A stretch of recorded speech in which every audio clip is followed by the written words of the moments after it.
Good morning, dear students. So, today we'll start with our next activity, that is activity number 9 of chapter number 6, What a Wonderful World, on the page number 53. Okay, so let's begin with the reading.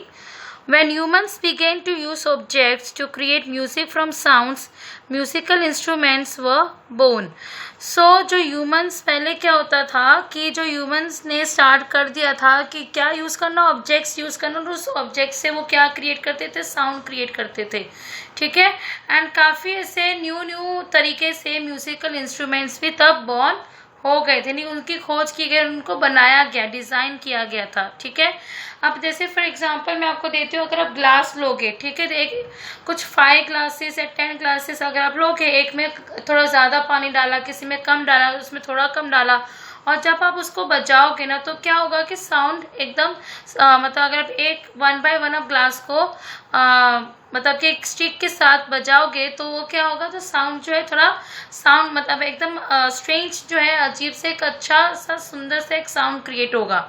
समझ में आया? तो मैंने जैसे आपको example दिया ये glass का, उसी तरीके से जो पहले जो इंसान मतलब जो ह्यूमंस थे, उन्होंने पहले ही काफ़ी ऐसे म्यूजिकल इंस्ट्रूमेंट्स को खोज की और उनको डिज़ाइन किया गया ताकि, और उनसे क्या क्रिएट किया, music. Musical instruments are made in a broad range of styles and shapes. जो म्यूजिकल इंस्ट्रूमेंट्स है काफ़ी ज़्यादा ब्रॉड, काफ़ी एकदम बड़े रेंज में, जो उनके अलग अलग स्टाइल्स में बनाए और अलग अलग शेप्स में भी बनाए. यूजिंग मैनी डिफरेंट मटेरियल्स, यानी काफ़ी अलग अलग डिफरेंट मटेरियल्स यूज़ किया गया. Early musical instruments were made from materials like shells and plant parts.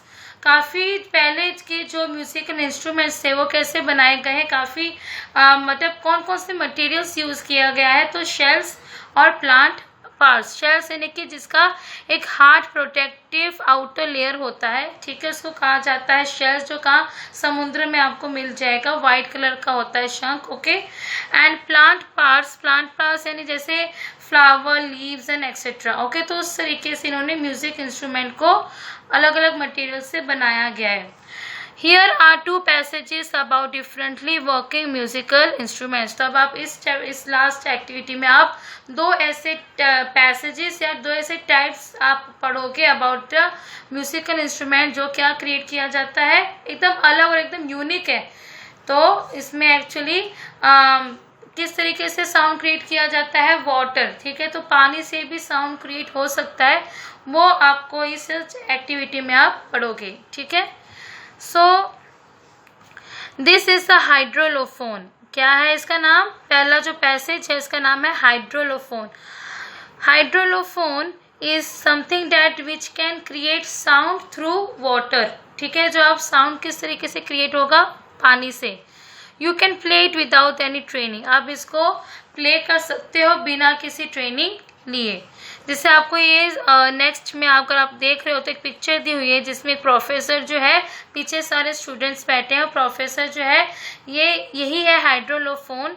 And वो क्या बजा रहे हैं, कि म्यूजिकल इंस्ट्रूमेंट है, जैसे पानी से वो गाना जो है एक साउंड क्रिएट किया जा रहा है. ठीक है. तो ये प्ले कर रहे हैं प्रोफेसर. देन कौन है ये प्रोफेसर? तो इनका नाम है steam man, a professor at the university of Toronto, Canada, has created a unique musical instrument called the hydrolophone that uses water to produce sound. So इसका मतलब ये है कि ये जो प्रोफेसर है, ठीक है, इसका नाम, प्रोफेसर का नाम क्या है, स्टीव मैन, जो कि कौन सी यूनिवर्सिटी के प्रोफेसर, टोरंटो, कहाँ पर है, कनाडा. एंड ये काफ़ी ज़्यादा अलग तरीके से, काफ़ी यूनिक तरीके से इन्होंने ये म्यूजिकल एक इंस्ट्रूमेंट को क्रिएट किया गया है, जिसका नाम क्या है, हाइड्रोलोफोन.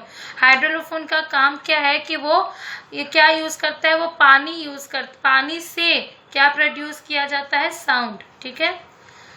Hydro means water and olos means pipes and phone here means sound.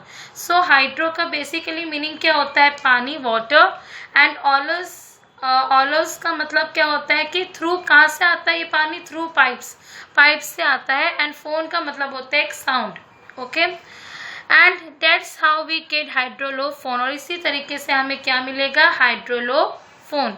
Sound created by water running through pipes, इसका मतलब ये है कि साउंड किससे क्रिएट किया जाता है कि जो पानी है कहाँ से आता है, through pipes.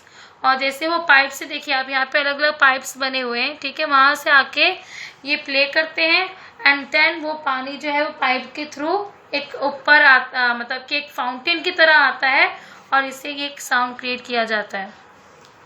A hydrophone is played by direct physical contact with water, sometimes other liquids, where sound is created hydraulically. Okay, so ये जो हाइड्रोलोफोन क्या है, ये किस तरीके से प्ले किया जाता है था, जैसे इसको डायरेक्ट एक फिजिकल कांटेक्ट में होता है, ठीक है, जो आप बिल्कुल कोई भी जैसे प्रोफेसर आप देख रहे हो, इनका डायरेक्ट फिजिकल कांटेक्ट हो रहा है, किसके साथ, पानी के साथ हो रहा है, ठीक है, या दूसरे लिक्विड के साथ भी होता है कभी कभी। सो इस तरीके से साउंड क्रिएट किया जाता है। How, hydraulically. Hydraulically means it is operated by fluid exploring water under pressure. जब एक दबाव में, ठीक है, जो लिक्विड होता है ना, एक काफ़ी सीमित स्थान से होकर एक दबाव में आके वो पानी जो होता है एकदम बाहर मतलब कि जेट्स आउट, मतलब कि एकदम से बाहर आता है, फाउंटेन की तरह आता है एंड उस तरीके से क्या होता है, एक साउंड क्रिएट किया जाता है, ठीक है।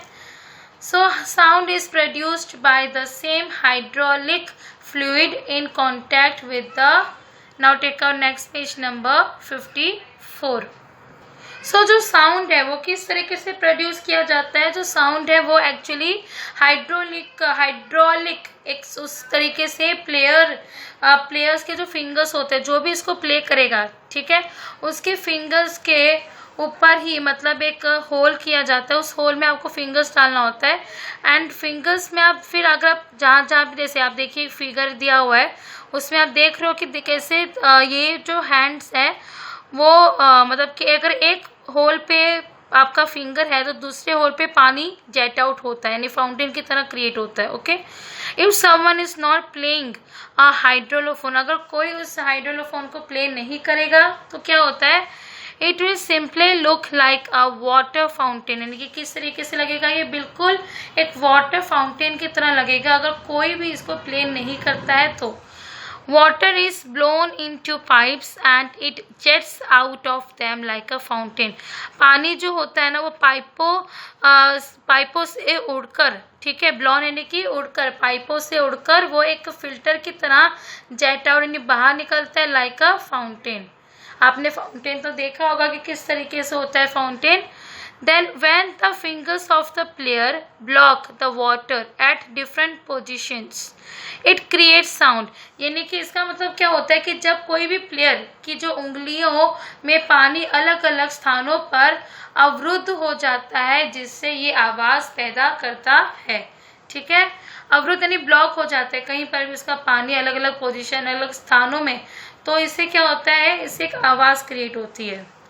When this is done in a unique pattern, music is created, और ये काफ़ी एक अलग तरीके से ही एक यूनिक पैटर्न है जिस तरीके से म्यूज़िक क्रिएट किया जाता है या क्रिएट किया जाता था। Okay, then next, hydraulophones are also used for helping people with low vision explore about sensing objects around them, यानी कि ये जो हाइड्रोलोफोन है इसका दूसरा भी काम क्या था कि ये उसलिए भी यूज़ किया जाता था कि ये लोगों की मदद करता था, फॉर किस लिए, लो vision explore about sensing objects around them, यानी कि कम दृष्टि का पता लगाने के बारे में इस संवेदन जो भी ऑब्जेक्ट्स होता था उसके आजू बाजू वो काफ़ी इजीली तरीके से इनको पता चल जाता था, ठीक है, किसके थ्रू, हाइड्रोलोफोन्स के थ्रू। जो भी कम दृष्टि वाले होते हैं ना उनको पता लगा लेते थे, अब मतलब कि उनके जो भी सेंस करते थे वो सेंस हो जाता था उनको कि जो भी ऑब्जेक्ट्स इनके आजू बाजू होता था वो। ओके, देन यहाँ पे क्या लिखा है, What does hydraulic mean? So hydraulic means उसका क्या मीनिंग होता है कि liquid moving in a confined space under pressure, यानी कि लिक्विड किस तरीके से मूव करता है, confined space मतलब काफ़ी सीमित स्थान पे और काफ़ी दबाव में ये लिक्विड मूव करता है जिस वजह से वो जेट और एक फाउंटेन की तरह वो पानी बाहर निकलता है, ठीक है, that is known as hydraulic। Next है A hydrophone uses water to create music, but a pyrophone uses fire to make music. अब अभी आपने पढ़ा था हाइड्रोलोफोन, जिससे क्या होता है कि वो एक वाटर होता है जिससे म्यूजिक क्रिएट किया जाता है, ठीक है। अब नेक्स्ट आप पढ़ोगे पायरोफोन। पायरोफोन किस लिए यूज किया जाता है? फायर, यानी कि जो मतलब कि फायर को यूज किया जाता था ताकि क्या बनाने के लिए, एक म्यूजिक क्रिएट करने के लिए, ठीक है। It is a dangerous opposite of the hydraulophone, यानी कि काफ़ी एक तरह का डेंजरस है, यानी कि हाइड्रोलोफोन के बिल्कुल ऑपोजिट में अगर वो एक तरह मतलब एक पानी है, ठीक है, मतलब ज़्यादा डेंजरस नहीं है, पर अगर दूसरे ऑपोजिट में देखा जाए जो पायरोफोन जो है वो थोड़ा ज़्यादा डेंजरस है एज कम्पेयर टू हाइड्रोलोफोन, ओके। क्योंकि इसमें फायर से ही ये साउंड क्रिएट किया जाता है, तो काफ़ी डेंजरस भी होता है ये, ठीक है।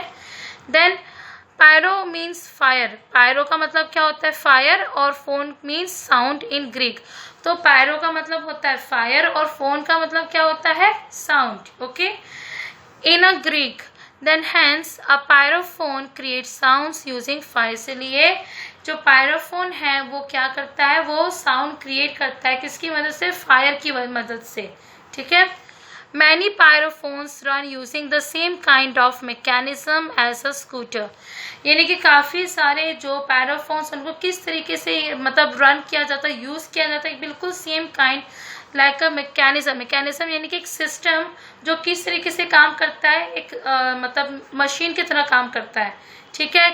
एज अ स्कूटर, जो स्कूटर है ना, उस जो सिस्टम है, जो ये मशीन है, सेम उसी तरीके से ये पायरोफोन का इस्तेमाल किया जाता है, ठीक है। In fact many use the same fuel also, और कुछ ऐसे हैं कि जो ज़्यादातर पायरोफोन्स में सेम फ्यूल की तरह, फ्यूल यानी पेट्रोल या उस तरीके से इसमें डाला जाता है। Then they create a fire, मतलब देन दे ब्लो, मतलब कि एक्सप्लोड होके निकलता है फायर, एंड उस तरीके से एक साउंड क्रिएट किया जाता है, ठीक है, साउंड क्रिएट किया जाता था। Then it uses explosions to create music, यानी एक्सप्लोजन मतलब कि एक एक्सप्लोड होता था एंड देन उससे क्या होता था? ये म्यूजिक क्रिएट किया जाता था। Hence it also known as a fire explosion organ, इसलिए इसको क्या कहा जाता है? फायर एक्सप्लोजन ऑर्गन भी कहा जाता है, जिससे इसे फायर, आप देख रहे हो यहाँ पे आपको पूरा स्ट्रक्चर दिया हुआ है पायरोफोन का, यहाँ से पूरा फ्यूल डाला जाता है एंड देन यहाँ से 1 by 1 ये एक्सप्लोड होता है और वहाँ से फायर का साउंड क्रिएट होता है। Pyrophones were used in the 18th and 19th century also, pyrophones कब यूज़ किया जाता था? 18th और 19th सेंचुरी में, दोनों सेंचुरीज में ये पायरोफोन्स यूज़ किया जाता था। In fact, this is a picture of a pyrophone from an 1875 science handbook, यानी कि ये जो पिक्चर आपको दिखाई गई है, ठीक है, ये पिक्चर कहाँ से ली गई? ये एक पैराफोन की है, कहाँ से? फ्रॉम एंड मतलब कौन सी? हमें 1875 एक साइंस हैंडबुक के थ्रू ये पिक्चर उनको मिली है, देन वो आपको यहाँ पे दिखाई गई है। तो हैंडबुक मतलब एक ऐसी बुक जो क्या कैरी किया जाता था फॉर, मतलब कि उनके हाथ में रेडी होता था हैंडबुक, जिसमें वो सारे डिज़ाइंस क्रिएट करते थे, ओके, एक मैनुअल की तरह भी यूज़ किया जाता था। उस बुक में से आपको ये पूरी इमेज यहाँ पे दी गई है, किसकी? पैराफोन की। कौन से ईयर में? 1875। It was made by a person called Kastner, किसने बनाया था? ये एक कास्टनर जो है, उन्होंने ये पूरा पैराफोन को क्रिएट किया एंड देन उसके थ्रू ये फायर के थ्रू ये म्यूजिक क्रिएट किया गया। समझ में आया आपको? So now check out next page number 55। New words mechanism means system of parts working together in a machine. जैसे मैंने आपको कहा कि जो मैकेनिज्म क्या होता है, एक सिस्टम होता है, एक पार्ट जो किसकी तरह काम करता है? मशीन की तरह काम करता है, ठीक है। नेक्स्ट आपको दी activity number 10। We read about how we got the names hydraulophone and pyrophone. तो आपने देखा कि किस यूनिक तरीके से, काफ़ी अलग और काफ़ी अद्भुत तरीक़ों से हाइड्रोलोफोन और पायरोफोन जो है कि तुमने कभी सोचा भी नहीं था, मतलब किसी ने नहीं सोच सकते थे कि कभी पानी से भी म्यूज़िक क्रिएट हो सकता था या फिर फायर से, आग से भी म्यूज़िक क्रिएट किया जा सकता था। तो काफ़ी यूनिक तरीका है और वही सेम आपको यहाँ पे कहा गया है कि आपने जैसे पढ़ा है हाइड्रोफोन और pyrophone. So the names tell more about what the musical instruments do. तो आपको नाम से ही पता चल जाता है कि मेन जो म्यूजिकल इंस्ट्रूमेंट उनका मेन फोकस है, मेन काम क्या है। हाइड्रो, ओलो then pyro have come from the Greek language. ये जो हाइड्रो है, ओलो एंड पायरो, ये कहाँ से लिया गया है? It is taken from the Greek language. Okay, we use such prefixes to make new words. अब प्रीफिक्सेस क्या होता है? प्रीफिक्सेस मीन्स जो वर्ड्स यूज किया जाता था।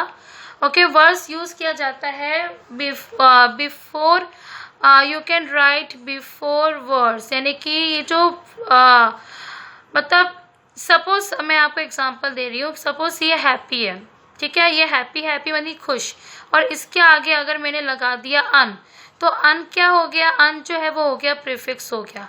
यानी कि कोई एडजेक्टिव्स या किसी नाउन्स या जो एडवर्ब्स के आगे हम क्या लगाते हैं? प्रीफिक्स लगाया जाता है। तो जब हम प्रीफिक्स लगाते हैं ना तो उसका मीनिंग टोटली चेंज हो जाता है। तो हो गया अनहैप्पी। सो इस तरीके से प्रीफिक्सेस है। अब प्रीफिक्सेस यहाँ पे कुछ जैसे आपने यहाँ पे देखा है हाइड्रो, लो, फोन। फोन अलग है, फोन का मतलब ये होता है साउंड। अब ये फोन और इसके आगे क्या लगाया? हाइड्रो। तो हाइड्रो का मतलब क्या होता है? वाटर। तो जो हाइड्रो है उसको भी क्या कहा जाता है? प्रीफिक्स। समझ में आया? जैसे पायरो है, पायरो क्या हो गया? जो जिसका होता है फायर। तो फोन सेम है, फोन यानी साउंड, यानी कि इससे पता चल जाता है जो फायर से क्या होता है? साउंड क्रिएट किया जाता है। तो पायरो क्या हो गया? एक तरह का प्रीफिक्स हो गया। समझ में आया? सो इस तरीके से यहाँ पे आपको जैसे एग्जांपल दिया है हाइड्रो इलेक्ट्रिसिटी, तो इसका मतलब क्या है कि electricity created using water. Hydro क्या हो गया? यहाँ पे हाइड्रो हो गया प्रीफिक्स हो गया। और इलेक्ट्रिसिटी तो आपको पता ही है, ठीक है, बिजली, यानी कि जो इसमें ये बताया गया हाइड्रो का मतलब पानी होता है। तो पानी की मदद से इसको मतलब क्रिएट किया जाता है, मतलब पानी से। जैसे डैम है, डैम में क्या होता है कि वो एक टरबाइन होता है जिस वजह से पानी जो होता है काफ़ी ज़्यादा फास्ट मूव होने की वजह से आपको बिजली मिलती है। और वो बिजली कहाँ आती है? Thermal power. पावर में ही आपको हमारे घरों तक आती है वो बिजली, ठीक है। तो उसी तरीके से हाइड्रो इलेक्ट्रिसिटी का मतलब भी वही होता है कि पानी से हमें क्या मिलती है? क्या मिलता है? इलेक्ट्रिसिटी। समझ में आया? इसलिए हाइड्रो क्या हो गया? प्रीफिक्स हो गया। इलेक्ट्रिसिटी के पहले हमने क्या लगाया? हाइड्रो लगाया। समझ में आया? अब आपको कुछ ऐसे प्रीफिक्सेस दिए हैं जैसे जियो, तो जियो का मतलब होता है अर्थ। देन इलेक्ट्रो, तो they means electricity. Atmo means vapour, जैसे एटमोस्फियर, तो फियर, तो एटमो क्या हो गया? Vapour. Biblio means books. Aero means air. Photo means light. Cryo means ice. Chrono means time. Ethno people और कल्चर। स्पेक्यो स्पेस। एक्वा यानी वाटर। Floro means flower. तो इस तरीके से ये सारे प्रीफिक्सेस हैं जिसमें आप यूज़ करते हो, जैसे लाइक जियोग्राफी, तो जियो क्या हो गया? Earth. Aqua means water. Chrono का मतलब क्या होता है? Time, chronology. तो ये सारे क्या होते हैं? लॉजी के आगे क्या लग गया? क्रोनो, तो ये क्या हो गया? प्रीफिक्स हो गया। ओके, सो आप अपने वर्ड्स खुद इन्वेंट कर सकते हो। पिक वन प्रीफिक्स, आप कोई भी एक प्रीफिक्स ले लीजिए and then you have to add in front of a word. आपको प्रीफिक्स क्या होता है कि वर्ड के आगे हम प्रीफिक्स लगाते हैं, ठीक है। Be creative by inventing the meaning of your new word, तो आपको एकदम क्रिएटिव रहना है। Then you have to use, मतलब आपको थोड़ा क्रिएटिविटी सोचना है कि कौन सा वर्ड के आगे मैं क्या लगाऊं, ठीक है, ताकि एक न्यू वर्ड बन सके। सो माई वर्ड इज जियोलॉजी, तो जियो का मतलब क्या होता है? अर्थ। ओके, किसके बारे में स्टडी करना? अर्थ के बारे में स्टडी करना। Then my word is made up of the prefix geo, और वर्ड क्या है? लॉजी। इस तरीके से आपको लिखना है। सो आपको एक करीब 2 सेंटेंसेस लिखना है जो आपने वर्ड्स इन्वेंट किया है, एंड आपको श्योर रहना है कि आपके क्लासमेट्स को ये मीनिंग इसका समझ में आ रहा है या नहीं, या सेंटेंस समझ में आ रहा है या नहीं। ये सब सेंटेंस आपको शेयर करना है। क्या आपके क्लास में या फ्रेंड ने आपका मीनिंग और सेंटेंसेस जो है सही गैस किया, समझ में आया उनकी, नहीं आया उनको? अगर नहीं देन आपको फिर से उसको रिवाइज करवाना है, मीनिंग समझाना है, ठीक है।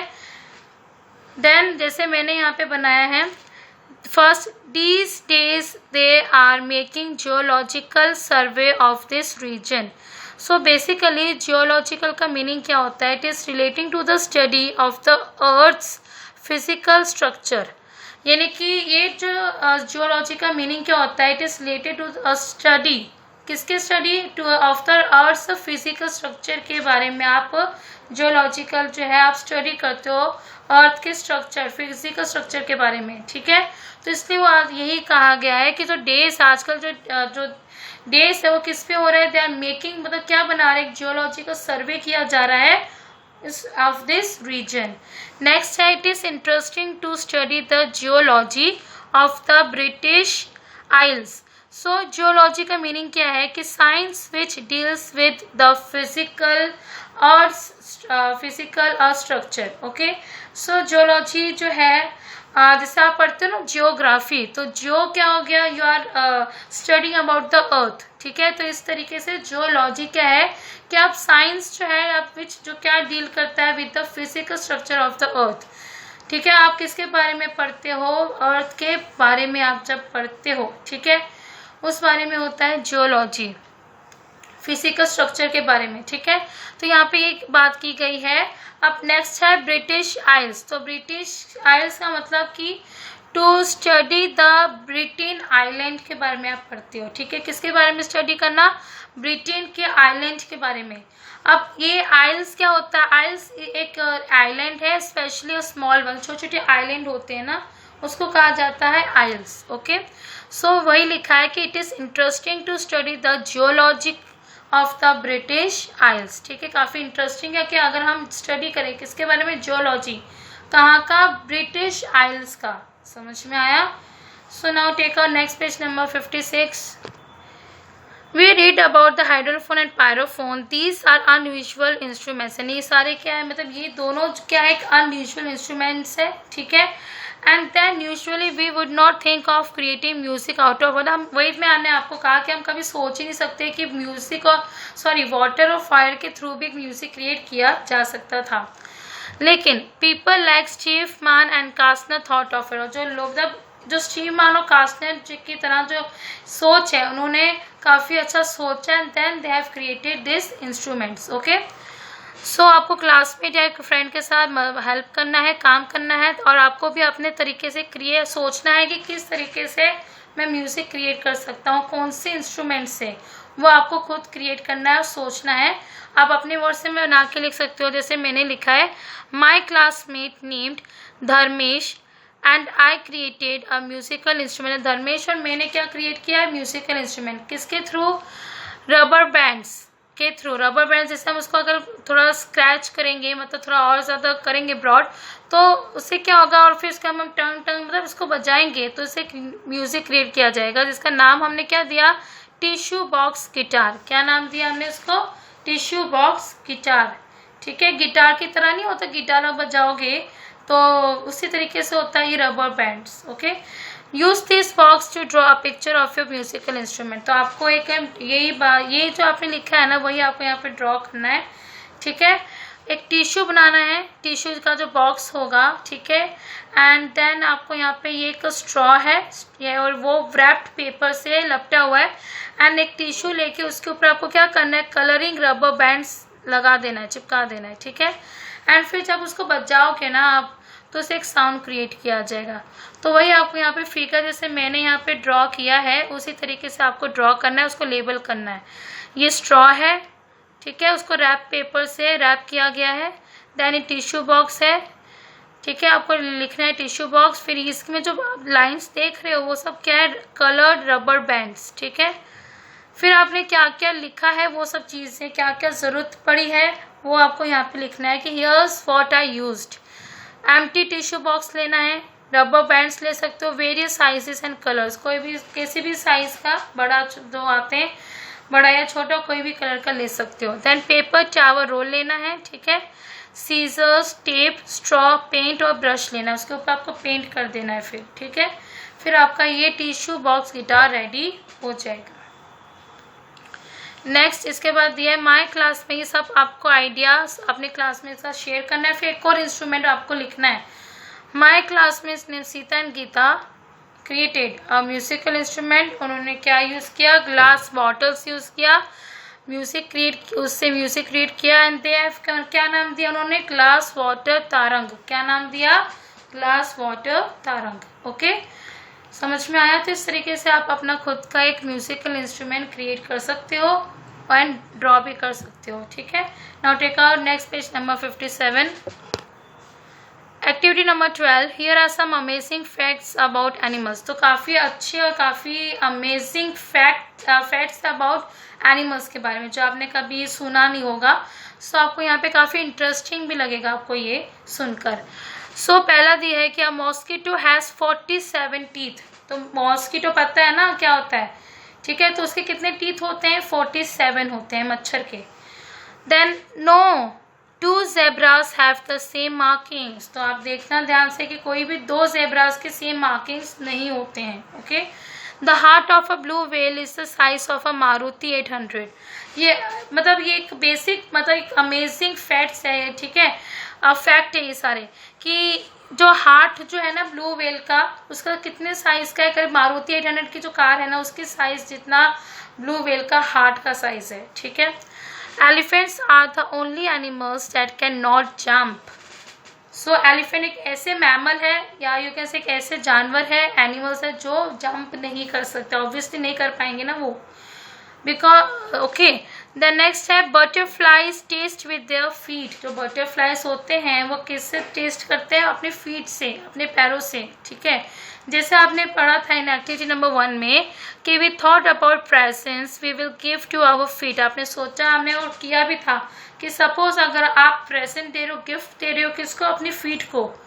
ठीक है, soon we have come to know that butterflies taste with their feet. तो अभी हमें क्या पता चला कि जो बटरफ्लाइज है वो कहाँ से, मतलब they taste with their feet. Okay, so what if you also tested with our feet. तो थोड़ा सोचो कि क्या पता अगर हम भी पैरों से टेस्ट करते तो कैसा लगता, क्या होता। We would keep testing our shoes every time we go out. तो हम क्या करते रहेंगे कि हम हमेशा मतलब हर वक्त हम क्या करेंगे, अपने शूज़ को ही मतलब टेस्ट करते रहेंगे जब भी हमें कभी बाहर जाना हो तब। मतलब एक तरह का एक फ़नी की तरह भी है। ओके, तो आपको अभी इमेजिन करना है, सोचना है कि अगर बाई चांस हमारे साथ ऐसा होता तो क्या होगा। ठीक है, so maybe we would have flavour shoes. तो शायद हमने फ्लेवर जो शूज़ हैं, ठीक है, आजकल काफ़ी अलग टाइप्स के शूज़ आते हैं, तो अगर फ्लेवर टाइप के शूज़ आए तो कैसा होना चाहिए। तो यहाँ पे आपको एग्जांपल्स दिए हैं, जैसे chocolate flavoured shoes, banana flavour shoes. Okay, then what flavour shoes would you not like to wear. Not like to wear क्या आपको नहीं पसंद है, तो आप यहाँ पे लिख सकते हो I would not like to wear the shoes having pumpkin flavour. कौन से शूज़ आपको नहीं पसंद होगा टेस्ट करना तो या वेयर करना, तो होगा pumpkin flavour. Okay, then you have to work this with your classmates and you have to fill the table. आपको यहाँ पे क्लासमेट का नेम्स लिखने हैं, जैसे मैंने लिखा है आशित मोदी, रूपल जैन, मनीषा पटेल। एंड देन आपको क्या लिखना है, flavour shoes I would not like. तो कुछ ऐसे फ्लेवर शूज़ जो आपको नहीं पसंद वो आपको यहाँ पे लिखना है। जैसे आशित को क्या नहीं पसंद है, पेपरिका फ्लेवर नहीं पसंद। ओके, रूपल को क्या नहीं पसंद, सोयाबीन टोफू फ्लेवर नहीं पसंद। देन मनीषा को क्या नहीं पसंद है, गार्लिक फ्लेवर नहीं पसंद। सो इस तरीके से आप अपने जो चॉइसेस है उसके अकॉर्डिंग आप यहाँ पे फिलअप कर सकते हो टेबल। ओके, सो इस तरीके से आपका जो लास्ट चैप्टर है व्हाट अ वंडरफुल वर्ल्ड, वो एक्सप्लेनेशन इधर ही फिनिश होता है। ठीक है, सो ये चैप्टर आपका फिनिश हो गया है। एंड मैं आप ये अगर वीडियो आपको नहीं समझ में आया तो इस वीडियो को आप दोबारा सुन लीजिए या समझ लीजिए, जो भी डाउट है पर्सनली आप मुझसे पूछ सकते हो। देन जो MCQs है और सब question answers and hard words में वो मैं आपको PDF के थ्रू सेंड कर दूंगी। Okay, till then take care, bye and have a nice day.